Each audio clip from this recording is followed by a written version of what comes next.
So ayun mga katambay, kinang-inang napahiram pa talaga ako ng anong tawag dito? Ang purpose nito mga katambay para ituturo ko sa inyo yung technique na ginagawa ko sa peryahan.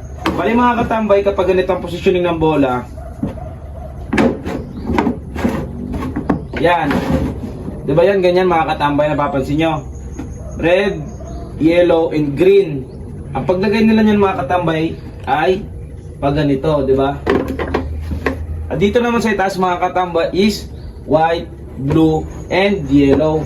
Bali mga katambay, kung napapansin nyo, ito-double check nyo, bubuklatin nyo ito mga katambay. Ito. Hindi malabo mga katambay na makita kagad natin ang ating guide. Ang ating guide dito mga katambay is ang kulay dilaw.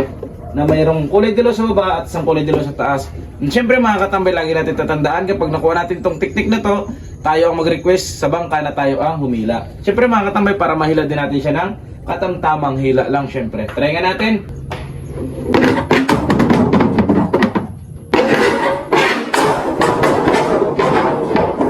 At ayan mga katambay, napapansin nyo ba ang pag-ikot ng dice? Kung medyo malakas pa mga katambay ang paghila mo dyan, ay gugulong pa yan ng isang gulong. And syempre dahil sakto nga lang ang paghila mo, ito mga katambay, lumabas ang kulay dilaw. Hindi nga siya nagdoble mga katambay, pero ang malaga lumabas siya kahit single yellow lang. At ayun mga katambay, at mag-iikot-ikot tayo kung saan pa may peryahan. Ayun mga katambay, ay basic technique lang. And syempre sa mga solid followers natin dyan, pakicomment naman kung taga-saan ka. And syempre kasama rin Gcash number mo, para malaman naman natin mga katambay kung saan-saan na umabot itong video tutorial na ginagawa natin syempre.